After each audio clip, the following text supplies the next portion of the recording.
Hello students, मैं प्रवीण कुमार रुक्मिणी प्रकाशन के डीआरडीओ क्वेश्चन गाइड के साथ डीआरडीओ क्वेश्चन गाइड का आज सेट नंबर 13 नंबर सेट को हम लोग करेंगे। ये जनरल स्टडीज़ का सेट नंबर 13 नंबर सेट जो डीआरडीओ के गाइड में हम लोग का है, और उस सेट के जीएस के क्वेश्चंस को हम लोग डिस्कस करेंगे। ये जनरल स्टडीज़ के क्वेश्चंस हमारे होंगे, जनरल स्टडीज़ के क्वेश्चंस। और जनरल स्टडीज़ के क्वेश्चंस को यहाँ टाइटल दिया हुआ है सामान्य जानकारी। सामान्य जानकारी के क्वेश्चंस को सेट नंबर 13 के सामान्य जानकारी के क्वेश्चंस को हम लोग डिस्कस करेंगे। और वो क्वेश्चन इस सेट में आपका 36 नंबर से शुरू हो रहा है, जैसा कि पिछले सेट में भी हम लोग का ये 36 नंबर से शुरू होता है और 65 नंबर तक के क्वेश्चंस होते हैं।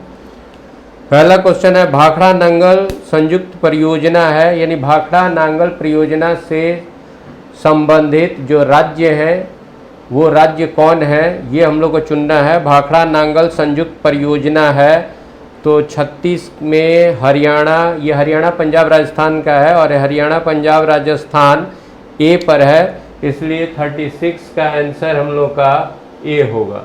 भाखड़ा नांगल परियोजना किन राज्यों की संयुक्त परियोजना है, तो 36 का ए होगा। और दूसरा एक क्वेश्चन हम लोग का है, गारो जनजाति। गारो जनजाति ये कहाँ की है, तो गारो, खासी, जैंतिया ये जनजाति उत्तर पूर्व के राज्यों की है। और ये गारो जनजाति विशेष करके किस, गारो, खासी, जैंतिया ये श्रेणी भी है हिमालय की श्रेणी भी है, पूर्वी जो पूर्वांचल कहते हैं उस श्रेणी में भी है।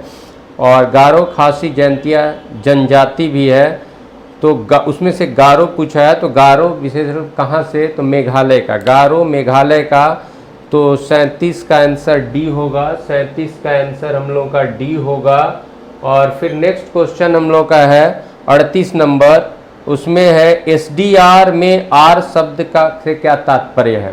एसडीआर क्या है, तो एसडीआर का फुल फॉर्म होता है, एसडीआर का फुल फॉर्म आप ध्यान देंगे special drawing right. Special drawing right, और स्पेशल ड्राइंग राइट एसडीआर का फुल फॉर्म होता है। और इसमें हम लोग से पूछा गया है कि आर का, इसमें एसडीआर में R for which word, R क्या डिनोट करता है, तो राइट, आर फॉर राइट, तो डी, क्योंकि एसडीआर का फुल फॉर्म होता है special drawing right. Special drawing right, और स्पेशल ड्राइंग राइट में आर हो गया राइट के लिए, तो डी 38 का आंसर हम लोग का डी होगा। 38 का आंसर डी होगा, जिसमें राइट लिखा है स्पेशल ड्राइंग राइट। और स्पेशल ड्राइंग राइट यानी ये आपको मतलब कि पूंजी धन निकालने का राइट जो है स्पेशल ड्राइंग राइट।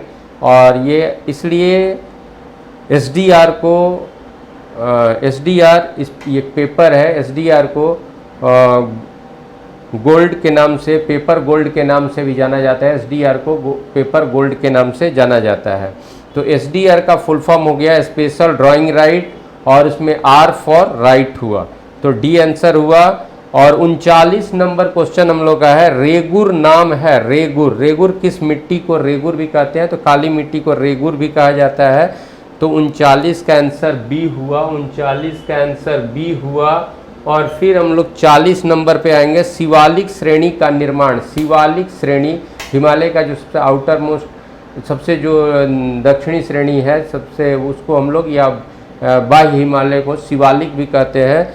और शिवालिक श्रेणी का निर्माण कब के है, तो ये देखिए पृथ्वी के अवस्था से ले करके उसको फेजेज में बांटा गया है, और उस आधार पर पूछा गया है कि शिवालिक श्रेणी का निर्माण कब हुआ है। सेनोजोइक में हुआ है कि पेलोजोइक में हुआ है, मिसोजोइक में हुआ है, कोनोजोइक में हुआ है, तो ये शिवालिक श्रेणी सेनोजोइक का है। और ये जो हमारा हिमालय एक नवीनतम वलित पर्वत है, और ये जो फेज है पीरियड का, उसमें सेनोजोइक बाद का आता है, इसलिए शिवालिक जो हो सेनोजोइक फेज का है, तो 40 का ए होगा। 40 का आंसर ए होगा, शिवालिक सेनोजोइक फेज का है। और फिर 41 नंबर क्वेश्चन है, भारत का सर्वोच्च चोटी कौन है, तो हिमालय की सर्वोच्च चोटी माउंट एवरेस्ट है और विश्व की वो सर्वोच्च चोटी है। लेकिन यहाँ पूछा भारत के, जो भारत, लेकिन आप जानते हैं कि माउंट एवरेस्ट नेपाल में है और वहाँ पर उसको सागर माथा कहते हैं, और माउंट एवरेस्ट ग्रेटर हिमालय में है। तो भारत का सर्वोच्च चोटी जो भारत में अवस्थित है उसमें हम लोग कंचनजंगा कहेंगे। कंचनजंगा जो पीओके में पड़ेगा तो कंचनजंगा, लेकिन वो उसको केटू, तो भारत का सर्वोच्च चोटी कौन है, तो कंचनजंगा। तो बी हो जाएगा 41 का आंसर बी। 41 का आंसर हम लोग का बी होगा। और नेक्स्ट क्वेश्चन हम लोग का 42 नंबर हुआ, कोयला का सामान्य प्रकार नहीं है। तो इसमें दिया हुआ है बिटुमिनस, पीट, एंथ्रेसाइट और कोक। तो देखिए कोयला का ये प्रकार जो है बिटुमिनस, पीट, एंथ्रेसाइट, ये सब कोयला के प्रकार हैं। और कोयला में कार्बन की उपस्थिति के हिसाब से कि किसमें कार्बन ज़्यादा है, ज़्यादा जहाँ कार्बन होगा वो अच्छे किस्म का कोयला माना जाता है।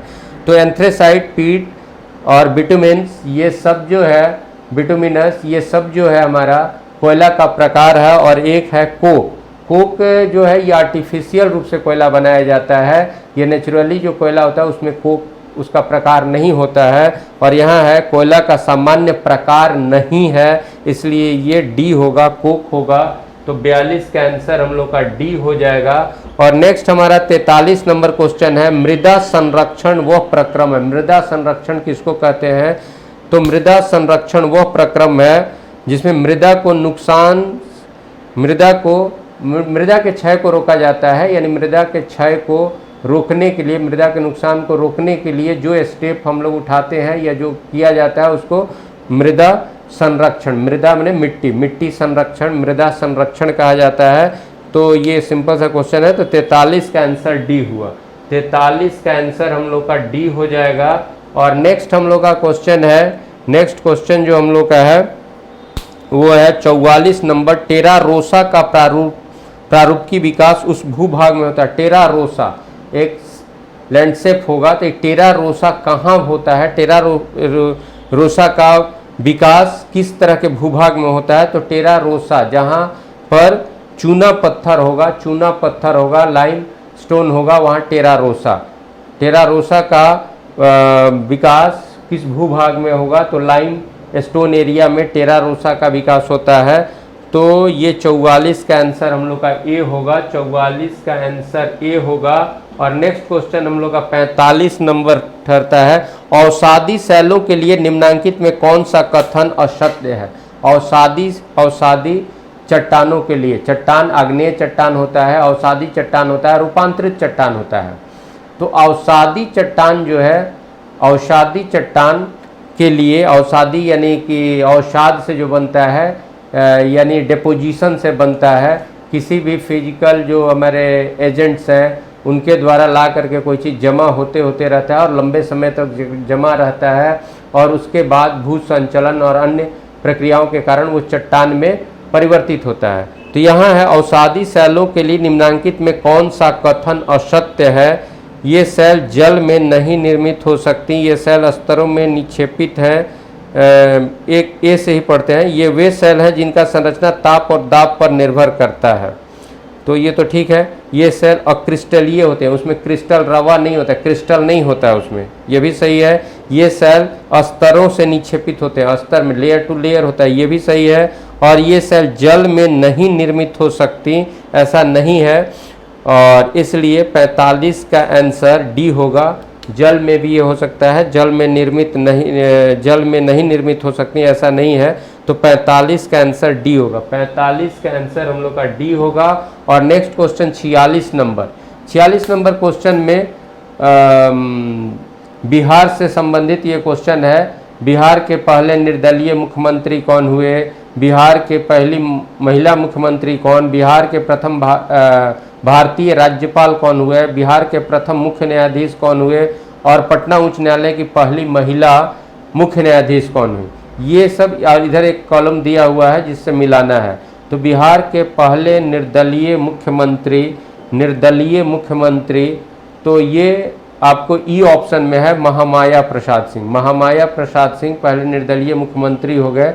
और बिहार की पहली महिला मुख्यमंत्री तो ये राबड़ी देवी हुई। तो ये डी ऑप्शन हो गया। और बिहार के प्रथम भारतीय राज्यपाल जयराम दास दौलत राम हो गए। और चौथा है बिहार के प्रथम मुख्य न्यायाधीश, तो सर एडवर्ड चमियर ये नाम दिया हुआ है बी पर, तो वो हो गए। और पटना उच्च न्यायालय के पहली महिला मुख्य न्यायाधीश रेखा एम दोषित है, तो ये ए हो गया। तो यहाँ पर ऑप्शन जो मिल रहा है, 1 का ई, 2 का डी, 3 का सी, 4 और 4 का आपका बी और 5 का ए। तो EDCBA ये ए ऑप्शन में है, इसलिए 46 का आंसर ए हो गया। 46 का आंसर ए हो गया। और आप क्या करेंगे कि ये एक एक फैक्ट को यहाँ से याद रखिएगा, कोई ज़रूरी नहीं है कि हमेशा ये कॉलम मिलाने वाला ही है। एक डायरेक्ट एक पर भी एक क्वेश्चन हो सकता है कि बिहार के प्रथम मुख्य न्यायाधीश कौन थे, या पटना उच्च न्यायालय के प्रथम महिला मुख्य न्यायाधीश कौन हुई, तो ये भी क्वेश्चन हो सकता है। तो ये आपका आंसर ए होता है। और 47 नंबर है, बिहार के प्रथम मुख्यमंत्री कौन थे? तो बिहार के प्रथम मुख्यमंत्री श्री कृष्ण सिंह थे, जो एक लंबे समय तक यहाँ पर मुख्यमंत्री। और 1935 के अधिनियम के बाद जब प्रांतों को स्वायत्तता प्रदान की गई, और 1935 के अधिनियम के बाद जो चुनाव हुआ, जिसमें अधिकांश राज्यों में कांग्रेस की सरकार बनी और बिहार में कांग्रेस की सरकार बनी, और बिहार के प्रथम मुख्यमंत्री जो हुए वो श्री कृष्ण सिंह हुए, श्री कृष्ण सिंह। तो बिहार के प्रथम मुख्यमंत्री कौन थे? श्री कृष्ण सिंह। तो 47 का डी, 47 का आंसर हम लोग का डी होगा। और फिर 47 का आंसर डी होगा। और फिर 48 नंबर क्वेश्चन है, भारतीय औद्योगिक संस्थान IIT की एक शाखा बिहार के किस स्थान पर स्थापित हुई है? तो IIT की शाखा बिहार के किस स्थान पर स्थापित हुई है? तो डी हो जाएगा, बिहटा, पटना में। पटना IIT पटना ही उसको बोलते हैं। वो है कहाँ पर? तो पटना के नज़दीक में, बिहटा में। तो डी हो जाएगा 48 का डी, 48 का डी। और फिर 49 नंबर क्वेश्चन है, बिहार में अलीगढ़ मुस्लिम यूनिवर्सिटी की एक शाखा निम्न में से किस स्थान पर स्थापित की गई है? अलीगढ़ मुस्लिम यूनिवर्सिटी का एक ब्रांच बिहार में भी स्थापित किया गया है, और वो कहाँ पर? तो किशनगंज में, किशनगंज में। तो 49 का डी होगा, 49 का आंसर हमारा डी हो रहा है। और फिर हम लोग का क्वेश्चन है 50 नंबर, उसमें कथन है और कारण है, कथन है और कारण है।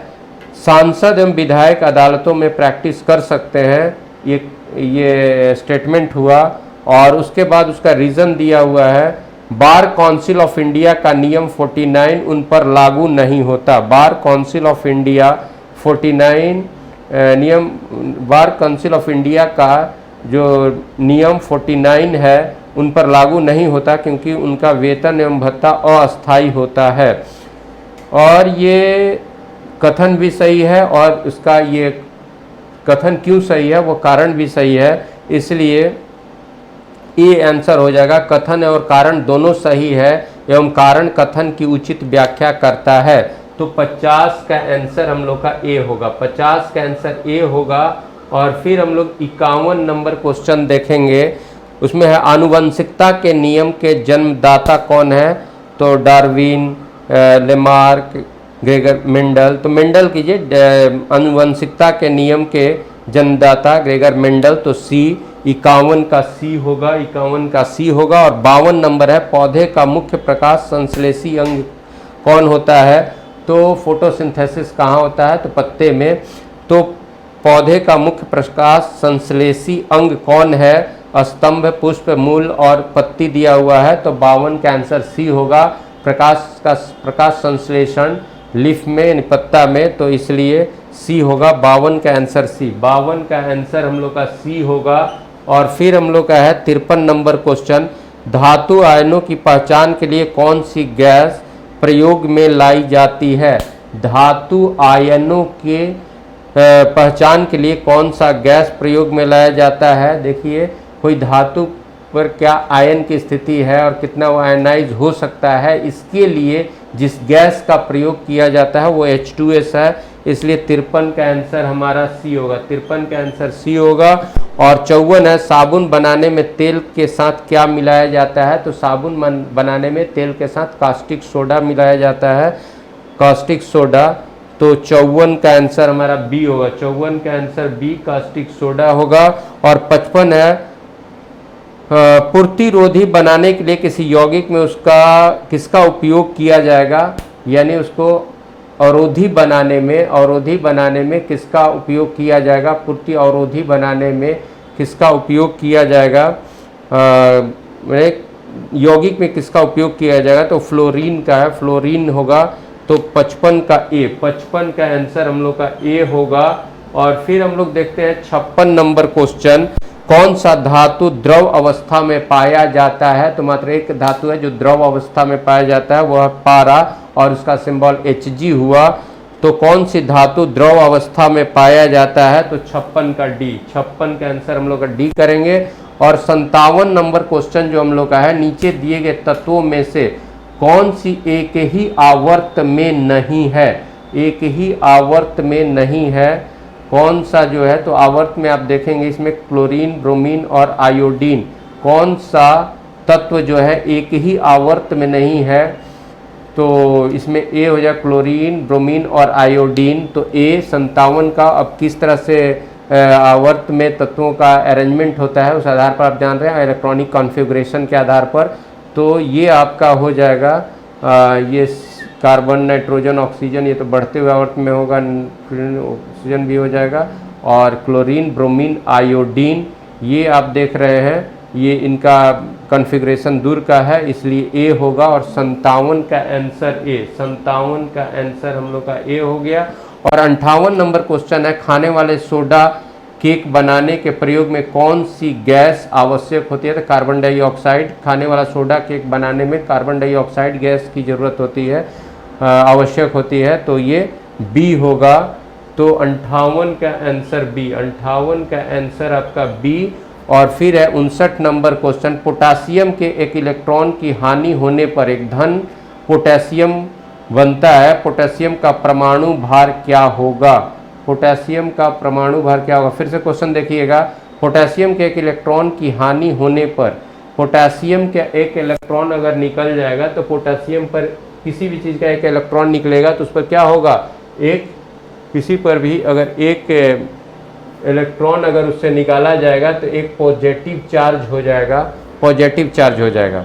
तो उसके बाद एक धन पोटेशियम बनता है, पोटेशियम का परमाणु भार क्या होगा, तो यानी अब कह रहा है कि इसका परमाणु भार और पोटेशियम के फिर उसी तरह से पूछ रहा है, तो धन पोटेशियम हो जाएगा, लेकिन ये परमाणु भार में थोड़ी कोई अंतर होगा, क्योंकि परमाणु भार जो होता है यहाँ प्रोटॉन की संख्या, प्रोटॉन और ये हो गया प्रोटॉन और न्यूट्रॉन। तो परमाणु भार किसी का क्या होता है, तो उसके न्यूक्लियस में उपस्थित जो न्यूक्लियॉन्स हैं, प्रोटॉन और न्यूट्रॉन हैं, उन्हीं का भार उस परमाणु का भार होता है।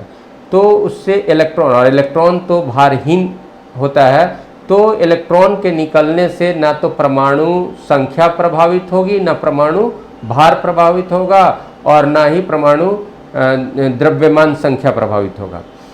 तो पोटेशियम से एक इलेक्ट्रॉन के निकल जाने पर भी उसका परमाणु भार पोटेशियम के भार के बराबर ही होगा, या पोटेशियम का परमाणु भार जो होगा पोटेशियम आयन के बराबर ही होगा। तो यहाँ पर आंसर डी हो जाएगा। तो 59 का आंसर हम लोग का डी हो गया, 59 का आंसर हम लोग का डी हो जाएगा। और नेक्स्ट क्वेश्चन हम लोग का 60 नंबर है, एक तत्व की परमाणु संख्या 18 है, किस तत्व की परमाणु संख्या, किसी तत्व की परमाणु संख्या उस तत्व के एक परमाणु में उपस्थित प्रोटॉनों की संख्या के बराबर होता है। किसी तत्व का परमाणु संख्या उस तत्व के एक परमाणु में उपस्थित प्रोटॉनों की संख्या के बराबर होता है। फिर किसी तत्व के परमाणु में जितने न्यूक्लियस में प्रोटॉन होते हैं, प्रोटॉन के बाहर उतने ही इलेक्ट्रॉन होते हैं, जितना प्रोटॉन उतना इलेक्ट्रॉन। अगर इलेक्ट्रॉन निकलता है या इलेक्ट्रॉन आता है तो फिर उस पर चार्ज होगा, लेकिन उससे परमाणु संख्या पर कोई अंतर नहीं पड़ता है।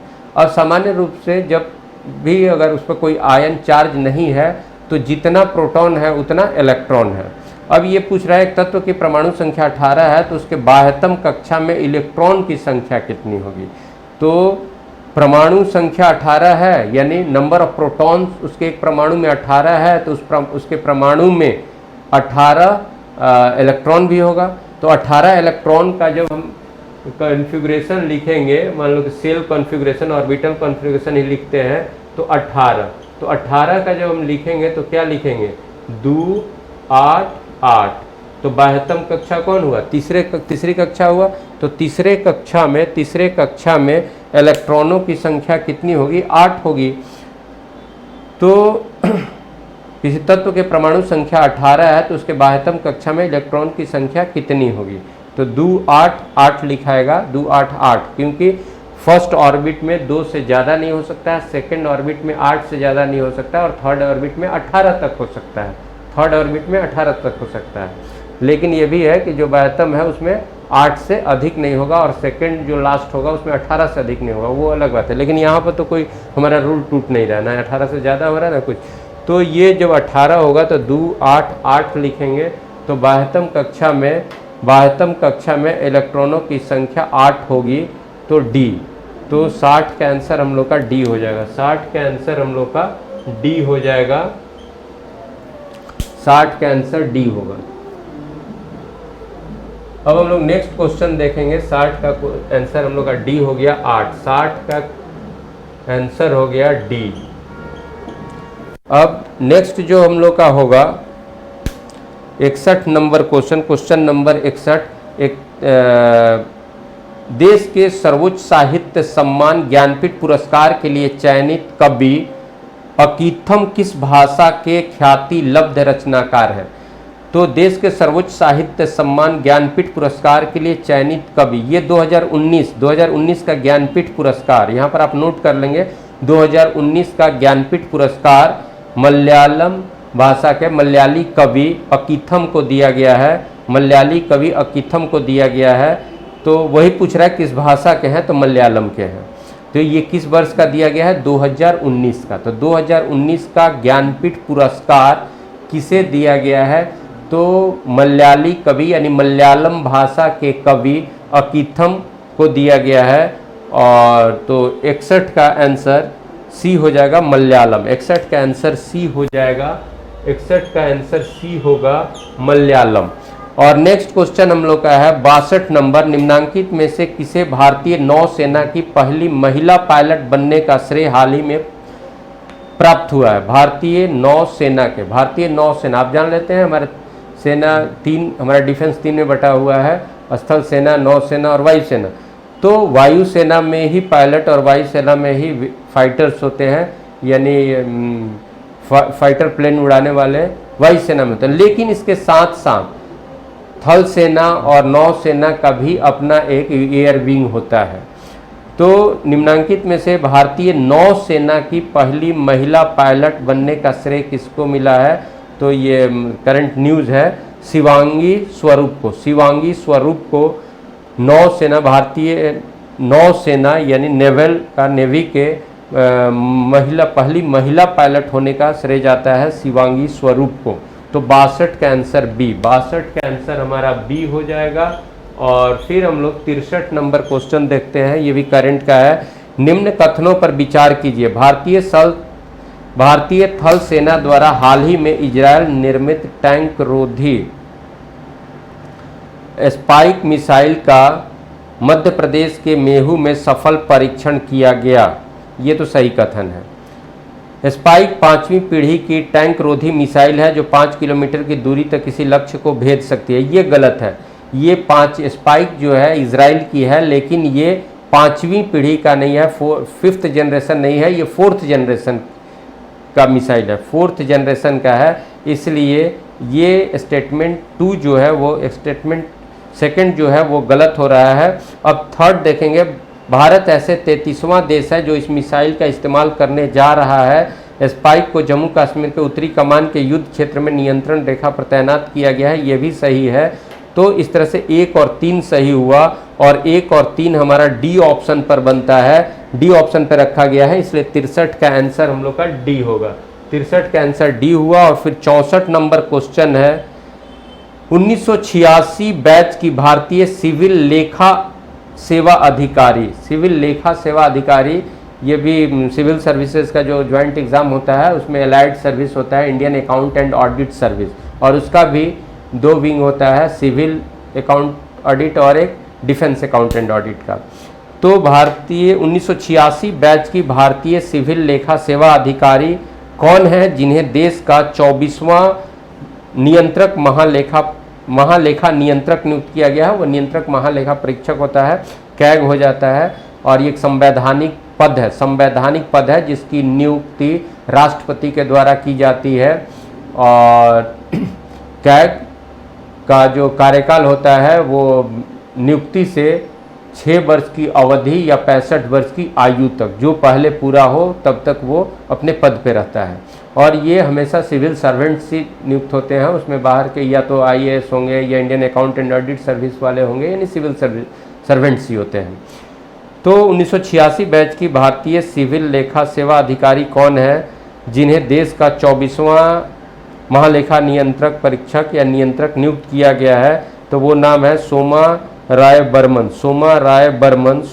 बर्मन। इसके पहले भी इस पद पर महिला नियुक्त हो चुकी हैं, महिलाएं इस पद पर नियुक्त हो चुकी हैं। ये शायद इनका ये पहली नहीं है, लेकिन ये पूछा जा रहा है, ये करंट का है कि 24वां महालेखा यानी वो क्रम में हमारे जो अब तक जो कैग हुए हैं ये 24वें कैग का कैग है।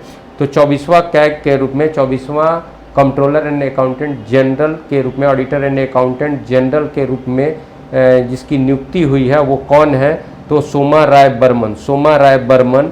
तो 64 का आंसर ए होगा, 64 का आंसर हम लोग का ए होगा। और नेक्स्ट और last question of the set जो है, अब्दुल हमीद ने भारी जन विरोध के चलते किस देश के प्रधानमंत्री पद से हाल में इस्तीफा दे दिया? तो वो इराक के हैं, अब्दुल महदी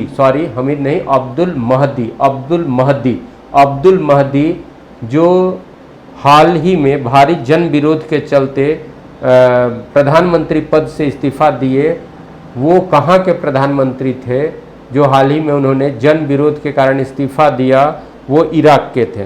तो 65 का ये हुआ, 65 आप याद रखेंगे, 65 का आपका सी हुआ, इराक के थे, सी हुआ, यानी अब्दुल महदी इराक के प्रधानमंत्री जो हाल फिलहाल जन विरोध के कारण अपने पद से उन्होंने इस्तीफा दिया, तो वो इराक के थे, अब्दुल महदी इराक के।